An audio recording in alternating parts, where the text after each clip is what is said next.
കൊച്ചി നെടുമ്പാശ്ശേരിയിൽ ഐവിൻ ജിജോയെ CISF ഉദ്യോഗസ്ഥന്മാർ car ഇടിപ്പിച്ച് കൊലപ്പെടുത്തിയ സംഭവത്തിൽ CISF കമാൻഡറെ ചോദ്യം ചെയ്യും.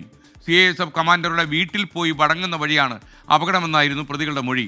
CISF AIG ശിവപാണ്ഡെ ഇന്നലെ ഐവിൻ ജിജോയുടെ മൃതദേഹം കണ്ടെത്തിയ സ്ഥലത്ത് സന്ദർശനം നടത്തി. എസ് ശ്യാംകുമാർ കൊച്ചിയിൽ നിന്ന് വിവരങ്ങളുമായി ചേരുന്നു. ശ്യാം, വിശദാംശങ്ങൾ.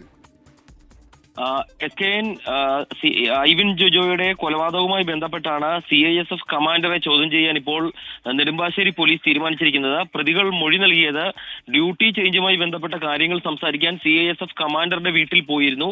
അവിടെ നിന്നും വരും വഴിയാണ് ഈ അപകടം ഉണ്ടായത് എന്നുള്ളതാണ്.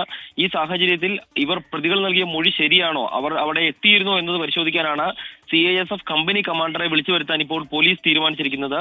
ഇത് സംബന്ധിച്ച് നോട്ടീസ് നൽകും. ഇതിനു പുറമെ കേരളത്തിൽ അന്വേഷണവുമായി തുടരുന്ന CISF AIG ശിവപാണ്ഡെ ഇന്നലെ ഐവിൻ ജിജോയുടെ മൃതദേഹം കണ്ടെത്തിയ സ്ഥലത്ത് സന്ദർശനം നടത്തിയിരുന്നു. നാട്ടുകാരുടെ എതിർപ്പുണ്ടാകുമെന്നുള്ള ഭയമുള്ളതിനാൽ രഹസ്യ സന്ദർശനമാണ് നടത്തിയത്. ഇവിടെ നടന്ന റിപ്പോർട്ട് ദക്ഷിണ മേഖല IGക്ക് ഇന്ന് തന്നെ സമർപ്പിക്കുമെന്നാണ് അറിയുന്നത്. അങ്ങനെയെങ്കിൽ നാളെ തന്നെ ഈ 2 ജീവനക്കാരെയും പിരിച്ചുവിടുന്ന നടപടികളുടെ അവസാന ഘട്ടത്തിലേക്ക് CISF എത്തുന്നു എന്നുള്ള സൂചന കൂടിയാണ് ഇതോടെ പുറത്തു വരുന്നത്.